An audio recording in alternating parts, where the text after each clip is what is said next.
آپ کے لیے لے کر آئی ہوں شکاریات سیریز میں ایک اور زبردست کہانی جس کا عنوان ہے جرنگاؤ کا آدم خور، اور اس کے مصنف ہیں لیفٹیننٹ کرنل اے لاک۔ جرنگاؤ ایک چھوٹے سے گاؤں کا نام ہے جو ضلع ڈنگن کے اندر دریائے ڈنگن کے کنارے آباد ہے، اور یہیں رہنے والے آدم خور شیر کی داستان میں آپ کو سناتا ہوں۔ حقیقت یہ ہے کہ اتنا بڑا شیر میں نے اپنی زندگی میں اس سے پیشتر کبھی نہیں دیکھا۔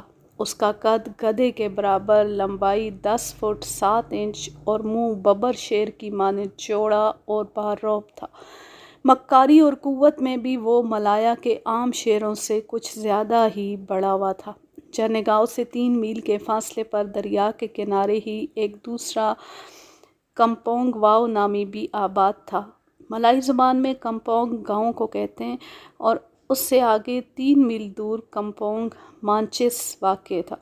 دریا کا یہ علاقہ جہاں تینوں گاؤں قریب قریب آباد تھے ربڑ کے درختوں سے پٹا پڑا تھا، اور ان بستیوں کے باشندوں کی گزر اوقات کا سب سے بڑا ذریعہ ربڑ کے یہی درخت تھے جن سے وہ شب و روز کی سخت محنت کے بعد ربڑ جمع کرتے۔ لیکن سن 1950 کے اواخر میں ان باشندوں پر جرنگاؤ کے آدم خور کی صورت میں ایک مہیب بلا نازل ہوئی جس نے ان بستیوں کا امن و چین غارت کر دیا اور بہت سی جانوں کو اپنا لقمہ بنایا۔ دریا کے دوسری جانب بھی ربڑ کا جنگل پھیلا ہوا تھا، اور اس جنگل سے پرے لوہے کی کانیں تھیں جن میں سے ان دنوں لوہا تیزی سے نکالا جا رہا تھا۔ ریلوے لائن جنگل کے قریب سے گزرتی تھی جہاں چھوٹے چھوٹے ڈبوں میں خام لوہا بھر کر ضلع ڈنگن پہنچایا جاتا تھا۔ لوہے کی کانوں کے قریب ریل کی آخری حد پر کمپونگ پولت آباد تھا۔ اس کے عین سامنے دریا کے دوسرے کنارے پر گاؤں مانچس نظر آتا تھا۔ اس مقام سے جرنگاؤ تک پہنچنے کے لیے 6 میل طے کرنے پڑتے تھے، اور اس کے 2 ہی راستے تھے، پہلا راستہ دریا کا اور دوسرا جنگل کا۔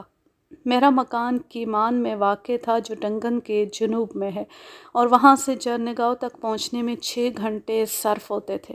آدم خور نے میرے یہاں پہنچنے سے پیشتر ہی اپنی ہلاکت خیز سرگرمیوں کا آغاز کر دیا تھا، اور بہت سے مویشیوں اور انسانوں کو ہڑپ کر چکا تھا۔ مجھے بتایا گیا کہ آدم خور نے سب سے پہلا انسانی شکار 12 جولائی سن 1950 کو دریائے ڈنگن کے اس حصے میں کیا جو جرنگاؤ اور واؤ کے درمیان واقع ہے۔ یہ ایک بدنصیب مزدور تھا جو سورج غروب ہونے کے بعد کام سے واپس آ رہا تھا۔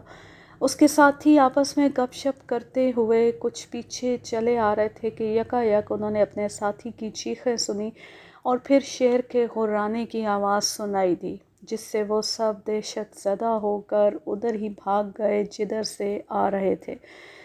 جب دوسرے روز بھی یہ مزدور نظر نہ آیا تو اس کے ساتھیوں نے سمجھ لیا کہ شیر نے اسے ہلاک کر دیا۔ اب یہ 15-20 آدمیوں کے گروہ کی شکل میں جنگل میں گئے، اور دریا کے کنارے ایک جگہ لمبی گھاس کے اندر انہیں مزدور کی لاش پڑی مل گئی۔ شیر نے اس کا بڑا حصہ ہڑپ کر لیا تھا۔ ارد گرد کی گیلی زمین پر شیر کے پنجوں کے نشان آسانی سے تلاش کر لیے گئے، اور یوں معلوم ہوا جیسے اس کی لاش کو بیک وقت 2 شیروں نے مل کر کھایا ہے، کیونکہ پنجوں کے یہ نشان ایک دوسرے سے مختلف تھے۔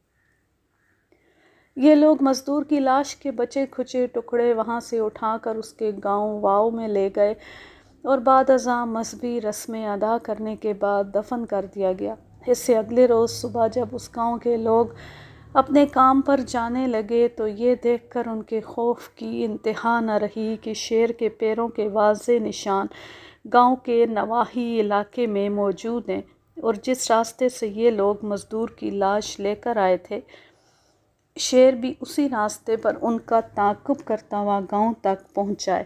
غالباً وہ یہ دیکھنا چاہتا تھا کہ اس کا کھانجا یہ آدمی کہاں لیے جا رہے ہیں۔ گاؤں کے پنگولو یعنی نمبردار نے سب مرد عورتوں کو خبردار کر دیا کہ آدم خور جنگل میں چھپا ہوا ہے، اس لیے کوئی فرد گاؤں سے اکیلا باہر نہ جائے۔ اس ہدایت پر سختی سے عمل کیا جاتا رہا، اور آدم خور نے 2 ہفتے تک کسی پر حملہ نہ کیا۔ جب لوگوں نے دیکھا کہ جنگل کے شیر کے گرجنے اور خرانے کی آواز سنائی نہیں دے رہی تو وہ سمجھے کہ آدم خور کسی اور طرف چلا گیا ہے، اس لیے وہ پھر آزادی سے جنگل میں گھومنے پھرنے لگے، اور اس کا نتیجہ یہ نکلا کہ 3 روز بعد ہی آدم خور نے ایک اور انسانی جان کو اپنا نوالا بنا لیا۔ یہ بھی ربڑ کے درختوں پر کام کرنے والا ایک مزدور ہی تھا جو 2 روز تک گھر نہ پہنچا تو اس کے رشتہ داروں کو تشویش ہوئی، اور جب اسے تلاش کیا گیا تو اس کی لاش اس عالم میں پڑی ملی کہ شیر نے اس کی دائیں ٹانگ ہڑپ کر لی تھی اور لاش کو گھاس کے اندر چھپا دیا تھا۔ لوگوں نے اس لاش کو بھی وہاں سے اٹھا کر زمین میں دفن کر دیا اور ایک بار پھر احتیاطی تدابیر پر عمل کیا جانے لگا۔ اس کے بعد کئی ماہ تک اس علاقے میں کوئی واردات نہ ہوئی، البتہ مویشیوں کو شیر اٹھا کر لے جاتا رہا۔ لوگوں نے خیال کیا کہ یہ کسی اور شیر کی حرکت ہے۔ فروری سن 1951 میں شیر نے ایک اور مزدور کو ہلاک کیا، اور اس کے بعد 15 دن کے اندر اندر 4-5 آدمی اس کے ہاتھوں مارے گئے تو ارد گرد کی بستیوں میں خوف و ہراس پھیل گیا اور مزدوروں نے کام پر جانا چھوڑ دیا۔ ایک روز جبکہ میں دریا ڈنگن میں کشتی کے ذریعے سفر کر رہا تھا، کمپونگ واؤ کے نزدیک مجھے بہت سے آدمیوں اور عورتوں کا مجمع دکھائی دیا۔ عورتیں اونچی آواز میں رو رہی تھیں۔ میں نے کشتی کنارے پر لگائی اور پوچھا کہ کیا معاملہ ہے تو لوگوں نے بتایا کہ شیر نے کل ایک اور آدمی کو مار ڈالا ہے جس کی لاش ابھی تک وہیں پڑی ہے، اور جب چند آدمی لاش اٹھانے کے لیے جنگل میں گئے تو آدم خور نے ان کا بھی تعاقب کیا اور وہ وہیں موجود ہے۔ معاملہ روز بروز نازک صورت اختیار کرتا جا رہا تھا۔ خدشہ تھا کہ اگر آدم خور کی ان سرگرمیوں کو فوراً نہ روکا گیا تو وہ ان سب آدمیوں کو ایک ایک کر کے ہڑپ کر جائے گا۔ مزدوروں نے کام پر جانے سے صاف انکار کر دیا۔ یہ وہ موسم تھا جب ربڑ کے درختوں کے تنے رس سے بھرے ہوئے تھے، اور اگر اس رس کو بر وقت نکالا نہ جائے تو وہ ضائع ہو سکتا تھا۔ ڈنگن کے پولیس اسٹیشن کا انچارج بھی اس صورتحال کے اچانک نمودار ہو جانے سے سخت ہراساں تھا، اور اس کے ذہن میں اس آفت سے نمٹنے کی کوئی تدبیر نہ تھی۔ اس نے مجھے اور جھرنگاؤں کے تھانے کے پولیس افسر کو صلاح مشورے کے لیے بلایا، اور ہم دیر تک آپس میں نئی تجاویز پر بحث کرتے رہے۔ اس زمانے میں ملایا کے صوبے تلنگانہ کی سرحدوں پر چینی کمیونسٹ دہشت پسندوں کی سرگرمیاں عروج پر تھیں، اور پولیس کی ان دہشت پسندوں کے ساتھ جھڑپیں روزانہ ہوا کرتی تھیں۔ اب آدم خور کا معاملہ درمیان میں آن پڑا تو مزدوروں میں خوف و ہراس پھیل گیا اور انہوں نے کام پر حاضر ہونے سے صاف انکار کر دیا۔ اب اتفاق دیکھیے کہ چند روز بعد ہی مجھے خبر ملی کہ ڈنگن پولیس اسٹیشن کا انچارج تلنگانہ کی سرحد پر گولی لگنے سے ہلاک ہو گیا، اور آدم خور سے 2 ہاتھ کرنے کا جو پروگرام ہم نے بنایا تھا وہ ایک بار پھر کھٹائی میں پڑ گیا۔ میں نے فیصلہ کر لیا کہ مجھے بھی ڈنگن ہی میں قیام کرنا چاہیے۔ عین ممکن ہے کہ مجھے اس شیر کا قصہ پاک کرنے کا موقع مل جائے۔ میں نے اپنی مدد کے لیے جھرنگاؤں اور ڈنگن سے چند پولیس مین بلوا لیے جو بندوق چلانا جانتے تھے۔ 7 مارچ سن 1951 کا دن تھا۔ میں صبح ناشتے سے فارغ ہو کر روزانہ کی رپورٹ لکھنے کی تیاریاں کر رہا تھا کہ ایک پولیس مین کمرے میں آیا اور کہنے لگا کہ ابھی اطلاع آئی ہے کہ آدم خور نے ایک اور مزدور کو ہلاک کر دیا ہے، اور اس کی لاش دریا کے کنارے عین اس مقام پر پڑی پائی گئی ہے جہاں پہلے بھی شیر نے ایک مزدور کو مار ڈالا تھا۔ میں نے فوراً سب سپاہیوں کو بلایا اور انہیں ہدایت کی کہ وہ اپنی بندوقیں لے کر میرے ساتھ چلیں۔ مجھے خدشہ تھا کہ اگر موقع واردات پر پہنچنے میں ذرا بھی تاخیر ہوئی تو دوسرے مزدور لاش کو وہاں سے اٹھا لے جائیں گے۔ دریا پر موٹر بوٹ کا انتظام 24 گھنٹے رہتا تھا۔ میں نے اپنی رائفل اور کارتوسوں کا ڈبہ سنبھالا اور سپاہیوں کو لے کر موٹر بوٹ پر سوار ہو گیا اور اسے پوری رفتار سے چلا دیا۔ ابھی ہم دریا میں 1 میل ہی گئے ہوں گے کہ دوسری جانب سے ایک اور موٹر بوٹ آتی ہوئی دکھائی دی۔ جب یہ موٹر بوٹ قریب آئی تو میں نے دیکھا کہ اس میں 6 آدمی سوار ہیں اور درمیان میں اسی مزدور کی لاش پڑی ہے جسے شیر نے ہلاک کیا تھا۔ اس کے کپڑے خون میں لت پت تھے اور چہرہ بری طرح نوچا ہوا تھا۔ ان مزدوروں نے یہ بتایا کہ وہ یہ لاش مجھے دکھانے کے لیے لا رہے تھے۔ میں نے انہیں سمجھایا کہ لاش کو وہاں سے ہرگز نہیں اٹھانا چاہیے تھا، بلکہ اسے وہیں رہنے دیا جاتا تاکہ رات کو کسی وقت شیر اسے کھانے کے لیے آتا تو ہم اسے گولی کا نشانہ بنا دیتے۔ لیکن یہ لوگ اس مشورے پر عمل کرنے کو تیار نہ تھے اور کہتے تھے کہ ہمارا مذہب لاش کی بے حرمتی کی اجازت نہیں دیتا، اور تاکید کی گئی ہے کہ میت کو جلد از جلد دفنا دینا چاہیے۔ میں نے انہیں نرمی سے سمجھایا کہ اس طرح آدم خور تم سب کو ایک ایک کر کے ہڑپ کرتا جائے گا اور ہم اسے قیامت تک ہلاک نہیں کر سکیں گے، اس لیے بہتر یہی ہے کہ اس لاش کو صرف ایک روز کے لیے وہیں لے جا کر رکھ دو جہاں سے لائے ہو۔ میرا ارادہ ہے کہ میں قریب ہی چھپ کر آدم خور کا انتظار کروں۔ مجھے یقین ہے کہ وہ رات کی تاریکی میں اپنا پیٹ بھرنے کے لیے ضرور آئے گا اور اس وقت میں اسے اپنی رائفل کا نشانہ بنا سکوں گا۔ میں نے لاش کا معائنہ کیا تو معلوم ہوا کہ شیر نے پہلے اس کے عقب سے آ کر گردن پر پنجہ مارا جہاں گہرا گھاؤ تھا۔ اسی ضرب سے مزدور زمین پر گر گیا ہوگا۔ پھر شیر نے اس کے کندھوں اور سینے پر پنجے مارے اور بعد ازاں گردن منہ میں دبا کر اسے دور تک گھسیٹا تھا۔ گردن پر شیر کے دانتوں کے جو نشانات موجود تھے ان کو بخور دیکھنے سے یہ انکشاف ہوا کہ شیر کے نچلے دو بڑے دانتوں میں سے ایک دانت یا تو ٹوٹا ہوا ہے یا بالکل ہی غائب ہے۔ اسی اثنا میں ایک اور خیال میرے دل میں پیدا ہوا، ممکن ہے یہ شیر نہ ہو بلکہ شیرنی ہو، کیونکہ میں جانتا تھا کہ ملایا کے ان علاقوں میں اکثر شیرنیاں ہی آدم خور بن جایا کرتی ہیں۔ مزدوروں نے لاش کو دوبارہ وہاں لے جانے سے انکار کر دیا۔ مجبور ہو کر میں نے ان سے مزدور کے خون آلود کپڑے حاصل کیے، کیونکہ شیر کو پھنسانے کی ایک نئی تدبیر میرے ذہن میں آ چکی تھی۔ میں نے سپاہیوں کو رخصت کیا اور اپنے ڈرائیور کو ساتھ لے کر اسی کشتی کے ذریعے جرنگاؤ پہنچا اور وہاں لوگوں سے آدم خور کے بارے میں تمام تفصیلات حاصل کی۔ مجھے تعجب ہوا کہ گزشتہ 2 ماہ کے دوران میں کسی شخص نے اپنی آنکھ سے آدم خور کو نہیں دیکھا تھا، البتہ اس کے ہررانے اور بولنے کی آوازیں ضرور سنی تھیں۔ میں نے لوگوں سے کہا کہ مجھے وہ مقام دکھایا جائے جہاں مزدور کی لاش پڑی تھی۔ گاؤں سے 60 آدمیوں کا ایک گروہ تیار ہوا اور پھر ہم دریا کے کنارے جنگل کی طرف چلے۔ میں اس امید پر زمین کو دیکھتا جاتا تھا کہ کہیں نہ کہیں آدم خور کے پنجوں کے نشانات دکھائی دیں گے، جن سے اس کے نر یا مادہ ہونے کا پتہ لگ سکے گا، مگر دور تک کوئی نشان دکھائی نہ دیا۔ اس کی وجہ یہ تھی کہ یہاں زمین پر خشک گھاس اگی ہوئی تھی اور خشک گھاس میں شیر کے پنجوں کے نشانات تلاش کرنا ناممکن بات تھی۔ چونکہ دن کا بڑا حصہ باقی تھا اور چمکیلی دھوپ جنگل میں پھیلی ہوئی تھی، اس لیے میں نے فیصلہ کیا کہ شام سے پہلے اپنی تدبیر کو عملی جامہ پہنا دینا چاہیے۔ 1 گھنٹے بعد ہم اس مقام پر پہنچے جہاں مزدور کی لاش پڑی دیکھی گئی تھی۔ یہ دراصل ایک وسیع و عریض دلدلی قطعہ تھا جس کے اوپر گھاس اگی ہوئی تھی اور بہت کم لوگ ادھر سے گزرنے کی جرأت کرتے تھے۔ اس قطعے کے کنارے جھاڑیوں کے اندر، جہاں دن کے وقت بھی اندھیرا سا محسوس ہوتا تھا، شیر نے لاش چھپائی تھی۔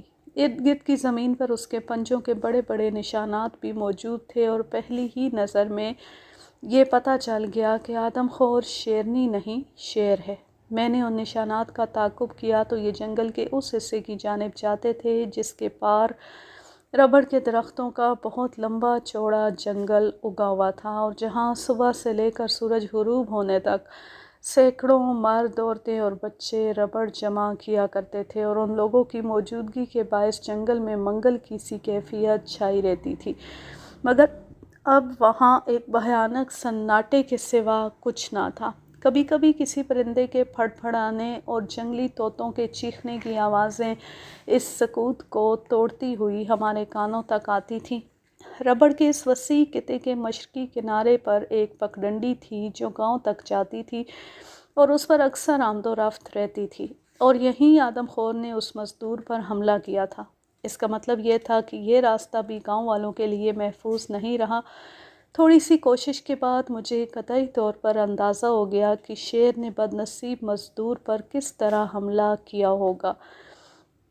میں نے اس حادثے کی بکھری ہوئی کڑیاں اس طرح ترتیب دیں کہ جھٹپٹے کے وقت شیر حسب معمول شکار کی تلاش میں نکلا اور پھرتا پھراتا ربڑ کے درختوں کی طرف آ نکلا اور یہیں اس نے ایک درخت پر مزدور کو دیکھا جو اپنا کام تقریباً ختم کر چکا تھا۔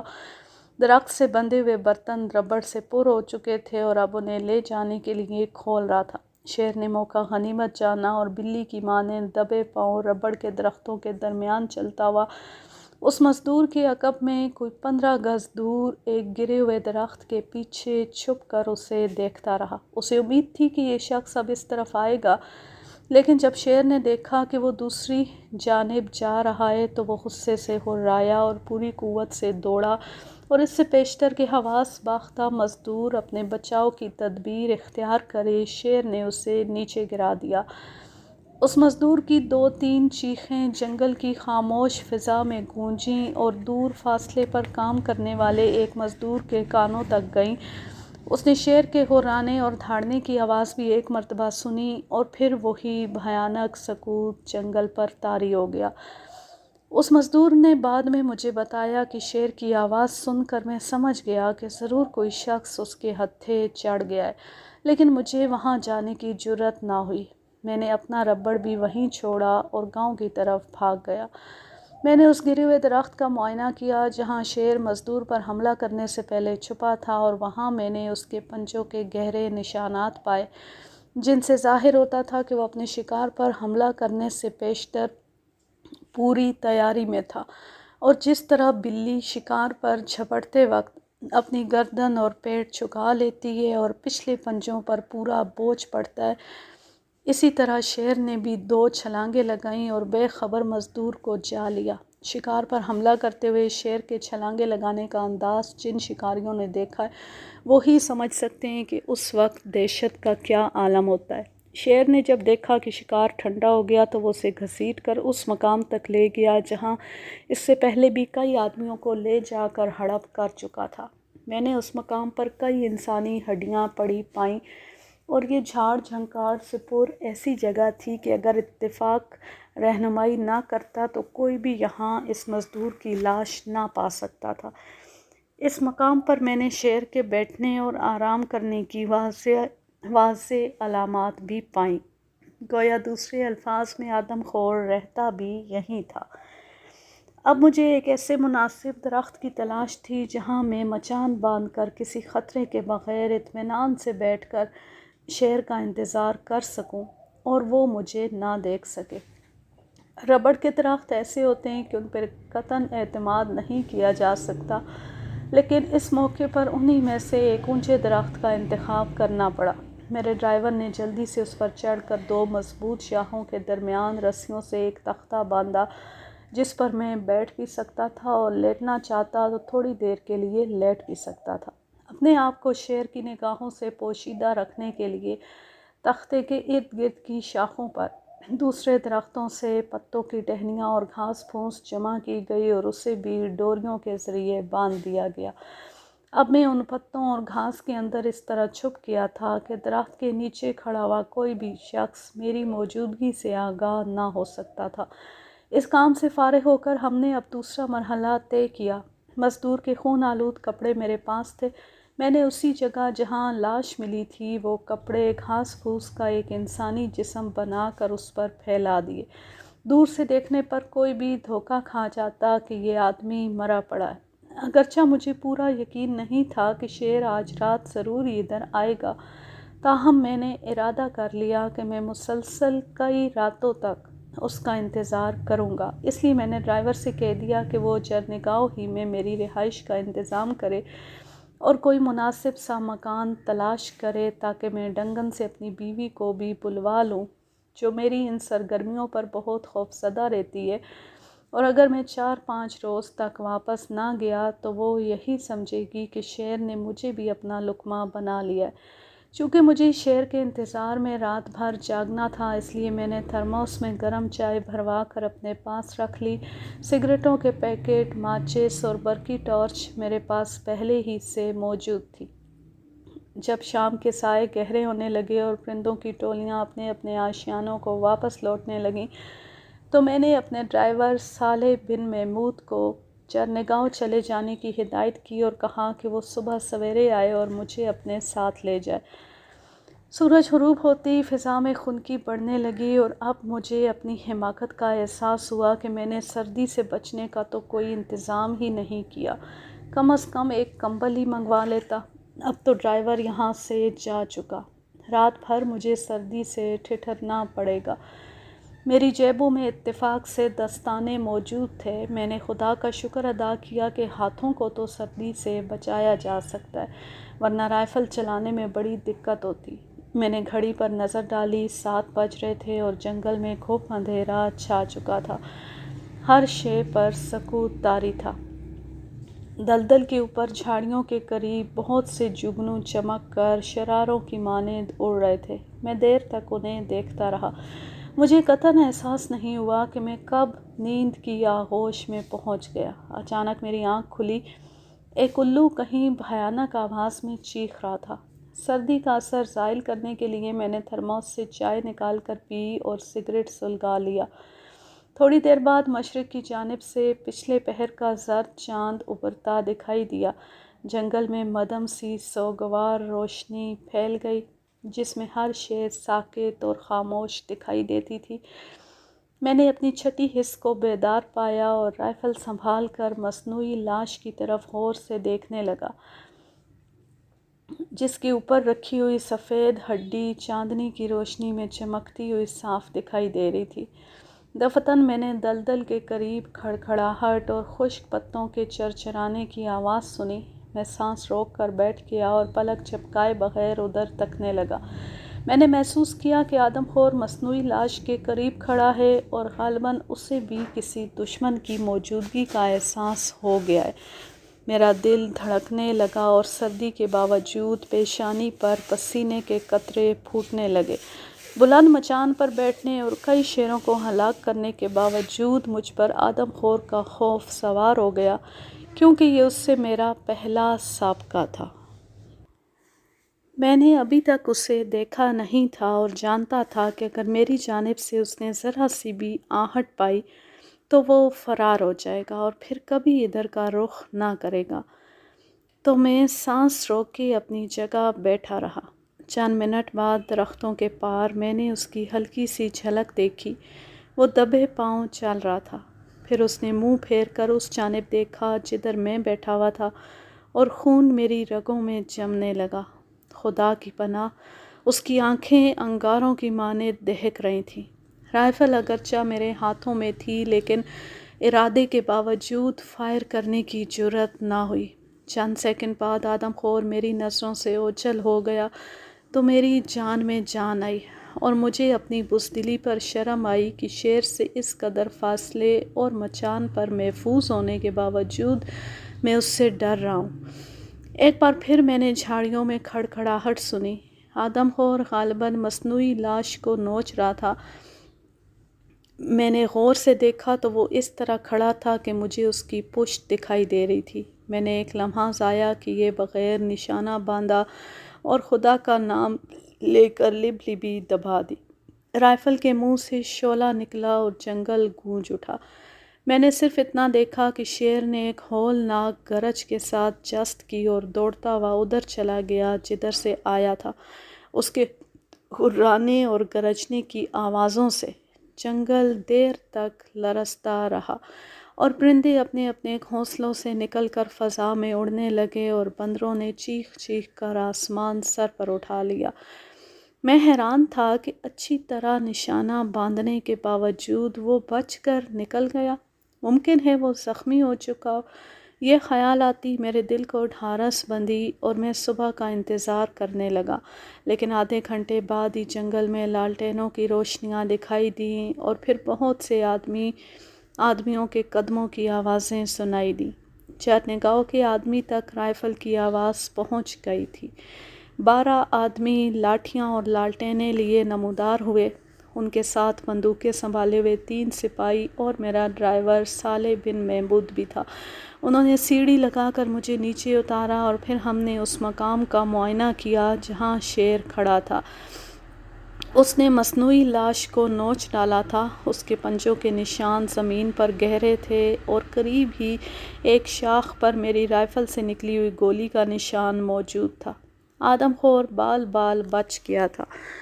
صبح کاذب کا دھندلکا آسمان کے مشرقی گوشے پر شفق کی ہلکی سرخی میں آہستہ آہستہ تبدیل ہو رہا تھا۔ میں مایوسی کی حالت میں منہ لٹکائے ان لوگوں کے ساتھ چرنگاؤں چلا آیا۔ رات بھر کا جاگا ہوا تھا، اس لیے خوب گھوڑے بیچ کر سویا۔ سپہر کے بعد میری آنکھ کھلی تو میں نے سب سے پہلے اپنے ڈرائیور سے پوچھا کہ آدم خور کے بارے میں کوئی تازہ خبر ملی؟ اس نے اس بات میں سر ہلایا اور کہا، شیر کے پنجوں کے نشانات چرنگاؤں کے اندر پائے گئے ہیں، لیکن اسے کسی انسان پر حملہ کرنے کا موقع نہیں ملا۔ بھوکا ہونے کے باعث اس نے ایک گائے کو ہلاک کیا اور گھسیٹ کر لے جا نہ سکا۔ سبھی لوگ اس واقعے سے بے حد خوفزدہ ہیں اور کہتے ہیں کہ وہ اس وقت تک گھروں سے باہر قدم نہ رکھیں گے جب تک اس بلا کا خاتمہ نہ ہو جائے۔ گیم ڈپارٹمنٹ والوں نے وعدہ کیا ہے کہ وہ عنقریب چند تجربے کار شکاری بھیج رہے ہیں۔ گائے کو شیر نے کہاں ہلاک کیا؟ باڑے میں گھس کر۔ آپ کو معلوم ہے کہ گاؤں کے سب مویشی ایک ہی باڑے میں رات کو بند کیے جاتے ہیں۔ لکڑی کے مضبوط تختوں کی ایک وسیع چاردیواری ہے جس کی اونچائی 4 فٹ ہے اور شیر اس کے اندر چھلانگ لگا کر بخوبی داخل ہو سکتا ہے۔ گزشتہ رات جب آپ نے شیر پر فائر کیا تو وہ بے چین ہو کر ادھر ادھر گھومتا رہا۔ اسے یقیناً بھوک ستا رہی تھی، پس وہ گاؤں میں گھس گیا۔ وہاں کتوں نے اسے دیکھ کر بھونکنا شروع کیا تو وہ مویشیوں کے باڑے میں پھلانگ گیا اور ایک گائے کو گرا لیا۔ شیر کے اندر آتی 150 مویشیوں میں بھگدڑ مچ گئی، جس نے شیر کو بدحواس کر دیا اور وہ ہراتا ہوا وہاں سے نکلا اور جنگل کی جانب چلا گیا۔ آپ چائے پی کر میرے ساتھ چلیے تو میں گائے کی لاش اور شیر کے پنجوں کے نشان آپ کو دکھا دوں۔ میں نے جلد از جلد چاہے زہر مار کی اور محمود کے ساتھ گائے کی لاش دیکھنے چلا گیا۔ باڑے کے باہر ریتیلی زمین پر شیر کے پنجوں کے گہرے نشان دکھائی دیے، جن سے ظاہر ہوتا تھا کہ اس نے اندر داخل ہونے سے پہلے چاروں طرف چکر لگایا اور جب وہ باڑے میں کودا تو جانوروں میں ہلچل مچ گئی۔ شیر نے طیش میں آ کر ایک گائے پر حملہ کیا اور اسے شدید زخمی کر دیا، لیکن اس دوران میں دوسرے مویشیوں نے شیر کے خوف سے ادھر ادھر دوڑنا اور اچھلنا شروع کر دیا۔ شیر اپنے شکار کا خون بھی نہ چکھ سکا اور بدحواس ہو کر باہر بھاگ گیا۔ اتنے میں گاؤں کے بہت سے لوگ مویشیوں اور شیر کے ہرانے کی آوازیں سن کر وہاں پہنچ گئے۔ اگرچہ اندھیرا کافی تھا مگر انہوں نے شیر کی سرخ آنکھیں دیکھ لیں۔ افسوس کہ ان میں سے کسی کے پاس رائفل نہ تھی، ورنہ آدم خور کا اسی وقت کام تمام ہو جاتا۔ یہ لوگ ہاتھوں میں لاٹھیاں لیے ہوئے تھے اور اگر ہمت کر کے شیر کو گھیر کر اس پر لاٹھیاں ہی برسا دیتے تو یقیناً اس کا کچومر نکل جاتا۔ میں نے گائے کی لاش کو وہاں سے اٹھوایا اور جنگل میں عین اس مقام پر رکھوا دیا جہاں گزشتہ رات مصنوعی لاش بنا کر رکھی گئی تھی۔ مجھے اب ایک بار پھر شیر کے انتظار میں اسی مچان پر رات کاٹنا تھی۔ وقت مقررہ پر میں کیل کانٹے سے لیس ہو کر مچان پر پہنچ گیا اور آدم خور کا انتظار کرنے لگا۔ اس مرتبہ مجھے یقین تو نہیں تھا کہ وہ ادھر کا رخ کرے گا، تاہم اس کا یہاں آنا محال بھی نہ تھا۔ رات 1 بجے جبکہ میرے اعصاب پر پسماردگی طاری ہو چکی تھی اور میں آدم خور کی آمد سے تقریباً مایوس ہو چکا تھا، درختوں پر بسیرا کرنے والے سینکڑوں پرندے یکا یک اپنے اپنے آشیانوں سے اڑے اور فضا میں سایوں کی مانند چکر کاٹنے لگے۔ یہ اس بات کی علامت تھی کہ شیر اپنی کمین گاہ سے برآمد ہو چکا ہے اور شکار کی تلاش میں پھر رہا ہے۔ دفعتاً میرے ذہن میں ایک تدبیر آئی جو میں اپنے ایک پیش رو شکاری کینتھ اینڈرسن کے حالات میں دیکھ چکا تھا کہ جب وہ شیر کو اپنی طرف متوجہ کرنا چاہتا تو اونچی آواز میں بولنا یا گانا شروع کر دیتا۔ آدم خور شیر چونکہ انسانی آواز فوراً پہچان لیتا ہے، اس لیے بے دھڑک اس جانب دوڑ کر آتا ہے اور سمجھتا ہے کہ کوئی بھولا بھٹکا انسان جنگل میں آ نکلا ہے۔ اگرچہ یہ حربہ ایک حماقت ہے لیکن اس کے مؤثر ہونے سے انکار نہیں کیا جا سکتا۔ چنانچہ میں نے یہ محسوس کر کے کہ شیر قریب ہی موجود ہے، اونچے لہجے میں بولنا اور نادیدہ لوگوں کو آوازیں دینا شروع کر دیں۔ چند منٹ بعد اچانک ایک جانب سے شیر کے ہررانے کی ہلکی سی آواز آئی اور میرا کلیجہ سمٹ کر حلق میں آ گیا۔ خدا ہی بہتر جانتا ہے کہ اس درندے کی آواز میں کیسا دبدبا اور رعب تھا کہ نڈر سے نڈر آدمی کی ایک مرتبہ تو گھگی بند ہی جاتی ہے۔